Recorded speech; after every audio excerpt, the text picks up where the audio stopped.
कानी बहू। किशोरी लाल जी के बेटे राघव की शादी की बात जगह जगह चल रही थी, लेकिन किशोरी लाल जी को कोई लड़की पसंद ही नहीं आती थी।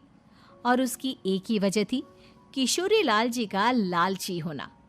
उनको लड़की वालों से मोटा दहेज चाहिए था और इसी चक्कर में एक दिन वो एक बहुत पैसे वाले के घर अपने बेटे का रिश्ता लेकर पहुंचे। उस आदमी का नाम था ओम प्रकाश। देखिए किशोरी लाल जी, मेरी एक ही बेटी है और मेरी सारी संपत्ति जायदाद सब कुछ मेरी बेटी नैना का ही है। पापा, नाम से लगता है बहुत खूबसूरत होगी। कितना अच्छा नाम है ना, नैना। ओ वैसे बात तो सही है आपकी। अब इतना पैसा है, जमीन जायदाद है, इकलौती बेटी, आप भी क्या करेंगे? सब कुछ उसे ही देंगे ना। बिल्कुल ठीक पहचाना आपने। बस बेटी की शादी और सारी जायदाद उसके नाम। पापा, बिना देखे हाँ कर दीजिए ना। इतना अच्छा रिश्ता फिर कहाँ मिलेगा? माला माल हो जाएंगे हम। मैं अपनी बेटी को बुलाता हूँ। अरे नहीं नहीं नहीं नहीं, आपकी बेटी का नाम नैना है, सुनकर ही लगता है बहुत सुंदर होगी। रहने दीजिए अंकल, मैं तो आपकी बेटी के नाम से ही इतना खुश हो गया हूँ कि उसे बिना देखे शादी करने को तैयार हूँ। अब तो मैं उसका चेहरा सीधे शादी के बाद ही देखूंगा। और इस तरह राघव नैना का चेहरा नहीं देखता और उससे शादी कर लेता है। शादी के बाद अपनी सुहाग रात पर जब राघव नैना का घूंघट उठाकर देखता है तो नैना की आंखें बंद थी। कितने खूबसूरत हो तुम नैना, जरा अपनी आंखें खोलकर मेरी तरफ देखो तो सही। नहीं, मुझे शर्म आती है। अरे मैंने तुम्हें शादी से पहले भी नहीं देखा, और अब अगर तुम आंखें खोलकर मुझे देखोगे भी नहीं तो मुझे अच्छा कैसे लगेगा? इससे पहले कि नैना अपनी आंखें खोलकर राघव की तरफ देखती, अचानक से लाइट चली गई और राघव नैना को पूरी तरह से देख भी नहीं पाया। अगली सुबह नैना राघव के लिए नाश्ता बनाकर लेकर आई। अरे ये क्या, आधा पराठा सेका हुआ है और आधा बिल्कुल कच्चा। ये तुमने क्या किया नैना? बहू, तुमने क्या आधा पराठा तवे से नीचे लटका कर रखा था, जो आधा सिका है और आधा कच्चा? मुझे जितना दिखेगा उतना ही तो सीखूंगी ना पापा जी। जहाँ जहाँ मुझे नजर आ रहा था वहाँ मैंने सीख लिया, जहाँ जहाँ नहीं दिखा वहाँ कच्चा रह गया होगा। इसका क्या मतलब है? ये कैसा मजाक कर रही है तुम? अरे बहू, तुमने इतना लंबा घूंघट क्यों लगाया हुआ है? देखो, हमारे घर में बहुओं को बेटी की तरह रखा जाता है, और फिर तुम तो इतना सारा माल लेकर आई हो। देखो, ये घूंघट डालकर रखने की कोई ज़रूरत नहीं है। हाँ नैना, पापा जी ठीक कह रहा है, तुम तो आराम से रहो, अपना ही घर समझो। नैना अचानक से अपना घूंघट उठा लेती है। अरे ये क्या पापा, नैना की तो एक आंख फूटी हुई है। नाम से नैना, लेकिन ये तो कानी बहू निकली। मेरे साथ धोखा हुआ है, धोखा।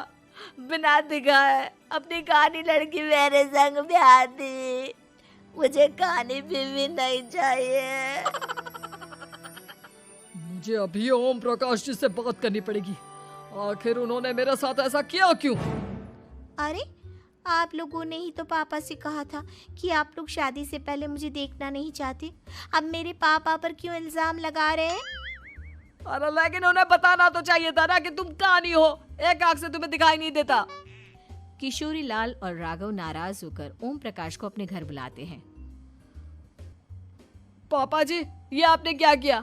शादी से पहले बताया क्यों नहीं कि नैना की आंखों में परेशानी है?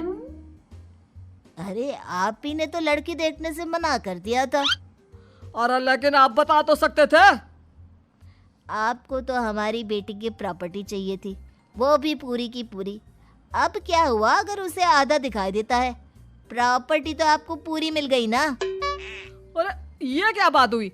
मेरी शादी प्रॉपर्टी से नहीं, आपकी बेटी से हुई है। अब ये तो पहले सोचना चाहिए था, तब तो मेरी प्रॉपर्टी देखकर तुम्हारी जुबान लप लपा रही थी। लेकिन मैं कानी लड़की को अपनी बीवी बनाकर नहीं रख सकता। पापा कुछ करिए ना आप। हाँ करता हूँ। देखिए ओम प्रकाश जी, आप हमारे साथ ऐसा नहीं कर सकते। और तुम देखो, अगर तुमने मेरी बेटी से शादी तोड़ी ना, तो जो भी प्रॉपर्टी मैंने तुम्हें दी है वो तो पूरी की पूरी वापस ले ही लूँगा, और आधी प्रॉपर्टी तुम्हारी भी लूँगा। अरे मेरी आधी प्रॉपर्टी भला क्यों लेंगे आप? इसलिए क्योंकि मेरी बेटी को आधा नजर आता है और उसकी नज़र अभी तक तुम्हारी आधी जायदाद पर ही पड़ी है। अब तुम उसे घर से निकालोगे तो कुछ तो लेकर जाएगी ना। और अगर हम आपकी बेटी को अपने घर की बहू बनाकर रखे तो? तो तुम्हारी पूरी प्रॉपर्टी तुम्हारी ही रहेगी, और जो मैंने तुम्हें दिया है ना, उसमें से बस मैं आधा लेकर जाऊंगा। अरे लेकिन अब आप अपनी दी हुई प्रॉपर्टी में से आधी वापस क्यों लेकर जाएंगे? अगर मैं आपकी बेटी को अपनी पत्नी बनाकर रखने को तैयार हूं तो? इसलिए ताकि भविष्य में अगर तुम मेरी बेटी को धोखा दो तो उसके पास कुछ तो रहे जो पति का हो। वैसे मेरे पास तो बहुत कुछ है, लेकिन अपने पति की कोई निशानी तो उसके पास होनी चाहिए ना। अब अगर तुमने मेरी बेटी को कानी कहा तो तुम्हें प्रॉपर्टी भी कानी ही मिलेगी, पूरी नहीं। जमाए राजा। किशोरी लाल और राघव समझ चुके थे कि वो बुरी तरह फंस चुके हैं और अब उनके पास वहां से निकलने का कोई चारा नहीं है। अब समझ में आया ना, लालच बुरी बला होती है। एक तो तुम्हें प्रॉपर्टी मिली, ऊपर से बीवी मिली, उसमें तुम्हें नखरे भी दिखाने हैं। आए बड़े, चुपचाप बैठो दोनों। कुछ दिनों के बाद नैना राघव की कार लेकर बाजार घूमने निकलती है और जब कार लेकर वापस आती है, ये क्या? एक तरफ से मेरी गाड़ी पूरी खराब हो चुकी है। लगता है तुमने मेरी गाड़ी को किसी दूसरी गाड़ी के साथ एक्सीडेंट किया है। अरे अरे कितना बड़ा नुकसान कर दिया तुमने बहू। वो क्या है ना पापा जी, मुझे एक आंख से दिखाई नहीं दे रहा था, सामने से गाड़ी आ रही थी। मुझे तो सिर्फ आधा ही दिखाई दिया और वो गाड़ी मेरी कार से रगड़ते हुए निकल गई। अब मैं क्या करूं बताओ? आप इसे ठीक कराने के पैसे कौन देगा? तुम्हारे पापा। तुमने मुझसे इस तरह से बात की? अभी रुको। नैना राघव की शिकायत ओम प्रकाश को कर देती है। देखो राघव, अब जो मेरी आधी प्रॉपर्टी तुम्हारे पास थी ना, उसमें से आधी और मैं लेकर जाऊंगा, क्योंकि तुमने मेरी बेटी को डांटा।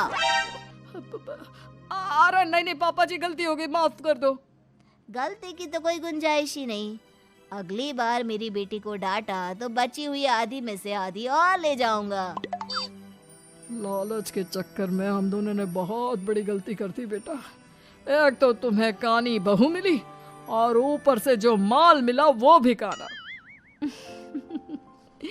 इस तरह राघव की हर एक गलती पर ओम प्रकाश उसकी प्रॉपर्टी का आधा आधा हिस्सा लेकर अपना सारा माल वापस ले गया और राघव को कानी बीवी से काम चलाना पड़ा। भाई लालच वाकई में बुरी बला है।